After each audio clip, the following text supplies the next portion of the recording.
Самбек ҳастам, Рустамбек Аҳмадов ва тасмим гирифтам то ки имрӯз роҷи ба яке аз мавзеъҳое ки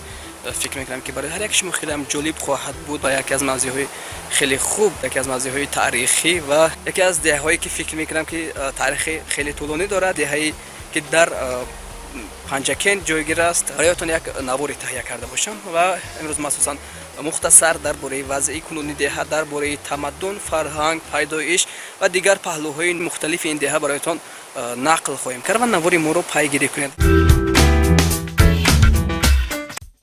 ба ҳамаи шумо салом, бинандагони азиз ва хосонҳое ки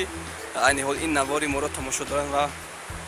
қабл аз ҳама ба ҳамаи он нафароне ки пайваста канали маро дар YouTube пайгирӣ мекунанд ва наворҳои маро тамошо мекунанд, арзи сипос мекунам. Тамошобинони азиз, айни ҳол шумо деҳаеро ки дар пушт мебинед, деҳаи Рашнаи Поён аст ва ин деҳа дар баланди 1310 метр аз сатҳи баҳр ҷойгир аст. Масоҳаи деҳа на он қадар калон аст, иқлим он одатан мӯътадил аст ва чуноне ки шумо мебинед айни ҳол моҳи март аст, ва лекин ҳанӯз ба ин деҳа баҳор нарасидааст, чунки ҳавои он каме сард аст ва эҳсос мешавад ки баҳору зимистон мубориза доранд ва фикр мекунам ки ба наздикӣ сартосари деҳаро шукуфтан ва хуррамӣ фаро мегирад. шояд шумо фикр мекунед ки Рашнаи Поён ё ки худи воҷаи Рашна чӣ маъно дорад ва бояд бигӯям ки сари ин мавзӯъ, сари ин ном фикрҳои зиёд мавҷуд аст. Аксарият бар он ақидаам ки Рашна воҷаи суғдӣ мебошад ва баъзе дигар бар он назаранд ки калимаи Рашна шакли вайроншудаи калимаи роҳаш на мебошад, яъне ки як мавзеъе ки роҳ надорад, як бероҳа. Ва воқеан ҳам агар ибораи охирро бигирам, то як андоза ба вазъи кунунии деҳа мувофиқ меояд, чунки вазъи роҳҳои деҳа на он қадар хуб аст. деҳа аз мактаб иборат аст, аз мағозаҳо, аз бунгоҳи тиббӣ ва сохти деҳа, сохтори деҳа на он қадар ба замони имрӯза мувофиқ аст, яъне ки ҳанӯзам барои мувофиқ шудани он ба замони имрӯза бояд ки корҳои зиёде роҳ андозӣ карда шавад. ва тамошобинони азиз, роҷеъ ба таърихи пайдоиши ин деҳа то ҳанӯз ягон таҳқиқоти мушаххасе ҳам сурат нагирифтааст, валекин роҷеъ ба пайдоиши он ривоятҳои мухталиф мавҷуд аст. ҳамин гуна ривоятҳое аст ки гӯё ки аввалин нафаре ки дар ин ҷо маскун шуд бо исми Хоҷа Сайф ёдоварӣ мешавад. Аз мардуми деҳа, аз бузургсолҳои деҳа ҳамин гуна ривоят мекунанд. деҳа тақсим мешавад ба маҳаллаҳо ё ба истилоҳи мардуми Рашна ба гузарҳо, яъне ки он аз чанд гузар иборат аст, аз чанд маҳаллаҳои хурд ки деҳаро тақсим мекунанд ва аз миёни деҳа руде мегузарад ки он аз кӯли якуми води ҳафткун, яъне ки кӯли Мижгон сарчашма мегирад. Ва чизи дигар ин аст ки одатан аз ин руде ки аз деҳаи Рашна сарчашма мегирад, дар аксарияти мавзеъҳо ҳамчун Шингдарё ё ки дарёи Шинг ёдоварӣ мешавад, валекин фикр мекунам ки так андоза нодуруст аст, чунки сарчашмаи дарё маҳз аз деҳаи Рашна мегузарад ва барои ҳамин бояд ин Рашна дарё ё ки дарёи Рашна ном гирифта шавад ва ин дарё ҷорӣ мешавад ба дарёи Зарафшон ҳамроҳ мешавад. мардуми ин деҳа асосан ба касбу корҳои гуногун машғуланд, вале ки зиндагии мардум асосан айни замон бо мавлағе ки мардҳо аз муҳоҷирати меҳнатӣ ба даст меоранд, гӯем ки мегузарад ва дар ин деҳа ягон сех ё ки коргоҳи алоҳидаи вуҷуд надорад ки мардум бо машғул шудан ба он рӯзгузарӣ мекунанд. занҳо асосан хонаинишин ҳастанд. чизи дигар ин аст ки ин деҳа дар поёноби води Ҳафткӯл ҷойгир аст ва қабл аз оне ки шумо гӯем ки аз Ҳафткӯл дидан намоед, аз ин деҳа мегузаред ва айни ҳол ки чунон ки гуфтам ҳаво сард аст ва ҳанӯз баҳор пурра ба ин ҷо фаро нарасидааст. дарахтҳо то як андоза рангу намуди на он қадар хуб доранд ва фикр мекунам ки пас аз як ҳафта ки 10-15 рӯз аллакай ин деҳа сабзу хуррам мешавад ва як фазои диданӣ ва як симои зебо ва як манзараи хеле ҷолиби тамошо ҳам ба вуҷуд меояд ки дар як кафи кӯҳсор ҷойгир аст ва атрофи он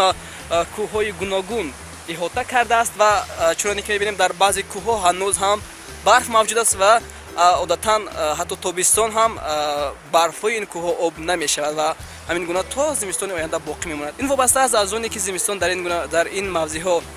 чӣ гуна сипарӣ мешавад ва тобистон ба ин ҷо чӣ гуна меояд, яъне ки зимистони сербориш ва ки тобистони салқин одатан имкон медиҳад ки он барфое ки дар қуллаҳои кӯҳ ҳаст ҳамин гуна бимонад. Дар фасли тобистон то оғози тирамоҳ мардуми деҳа асосан ба бошишгоҳҳои муваққатӣ ки дар мавзеъҳои мухталиф ҷойгир аст барои нигоҳубини чорвои худ мераванд ва чорводорӣ низ яке аз шуғлҳое аст ки асосан дар деҳа рушд кардааст ва мардум қисме аз зиндагии худро бо ин кор пеш мебаранд ва асосан дар ин ҷо мардум ба бузу гӯсфанд ва гов парварӣ машғуланд.